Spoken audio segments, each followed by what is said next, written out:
بسم اللہ الرحمن الرحیم۔ لاکھوں کروڑوں بے حدود و سلام حضور نبی کریم صلی اللہ علیہ وسلم، ان کی آل اولاد پر، ان کے صحابہ کرام رضی اللہ تعالیٰ پر۔ داتا دربار کے مزار کے ساتھ انگریز کی قبر۔ سن 80 کے عشرے میں حضرت علی حجویری رحمۃ اللہ علیہ کی پرانی مسجد کو شہید کر کے بڑی مسجد اور کھلے سین کی تعمیر کا کام زور و شور سے جاری تھا۔ دوران کھدائی بنیادوں میں بہت ساری پرانی قبروں کا انشاق بھی ہوا۔ زیادہ تر قبروں میں پرانی اور بسیدہ ہڈیاں ملیں، جن کو پورے احترام کے ساتھ دوبارہ دفن کر دیا گیا۔ اسی دوران ایک ایمان فروز حیران کن واقعہ پیش آیا، جس نے اہل ایمان کے دلوں کو اور مضبوطی دی۔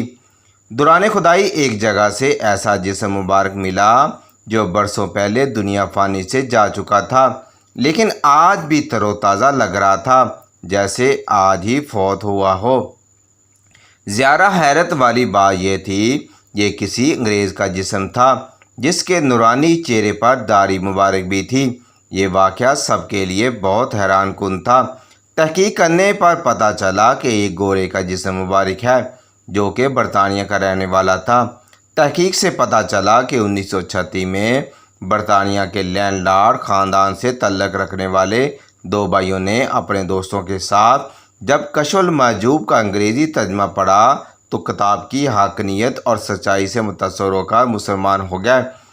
دلوں میں عشق الہی کی ایسی شمع روشن ہو گئی کہ برطانیہ چھوڑ کر تلاش شیخ اور تصرف کے اسرار و رموز سیکھنے کے لیے ہندوستان آ گئے۔ تلاش حق اور تلاش شیخ کے لیے ملک کا چپا چپا چھان مارا۔ پھر جب خالق نے بے نیاز ہو کر دونوں بھائی پر رحم آیا تو ان کو حیدرآباد میں مولانا سید محمد ذوقی شاہ کا در دکھا دیا۔ دونوں بھائی مولانا ذوقی شاہ صاحب کے مرید ہوئے اور اپنے شیخ کی زیر نگرانی سلوک الہی اللہ طے کیے اور اپنی روحوں کو عشق الہی اور روحانیت کے اسرار و رموز سے روشن کیا۔ شیخ نے اپنی نگاہ خاص سے ان کے مردہ دلوں کو روحانیت کی حرارت بخشی۔ بڑے بھائی کا اسلامی نام فروغ احمد رکھا گیا، جو مرشد سے روحانیت کی تربیت لے کر لاہور میں سید علی حجویری رحمۃ کے دربار پر آ گیا۔ یہاں کر تحریک کے سب سے بڑے چشمہ معرفت سے عرصہ دراز تک فیض یاب ہوتا رہا اور لوگوں کو بھی تربیت کرتا رہا۔ یہاں کی شدید گرمی کی تاب نہ لا سکا اور اسلامی زندگی کے 8ویں سال جام شہادت نوش کیا اور حضرت علی حجویری رحمۃ اللہ کے آستانہ مبارک میں دفن ہوئے۔ کئی سالوں کے بعد جب مسجد کا توسیع کام ہو رہا تھا تو آپ کا جسم مبارک ویسے کا ویسے ہی تھا۔ یہ حضرت علی حجویری کی ایک اور زندہ کرامت تھی۔ فروغ احمد کے جسم مبارک کو دوبارہ ایک خوبصورت کمرے میں دفن کیا گیا۔ سرانے سنگ مرمر کی خوبصورت تختی بھی لگائی گئی، جس پر آپ کی ساری تفصیل درج ہے۔ ہاکر کئی بار اس کمرے مبارک اور قبر مبارک کی زیارت کر چکا ہے۔ اہل دل آج بھی فروغ احمد صاحب کی قبر مبارک پر فاتحہ کھانے کے لیے جاتے ہیں۔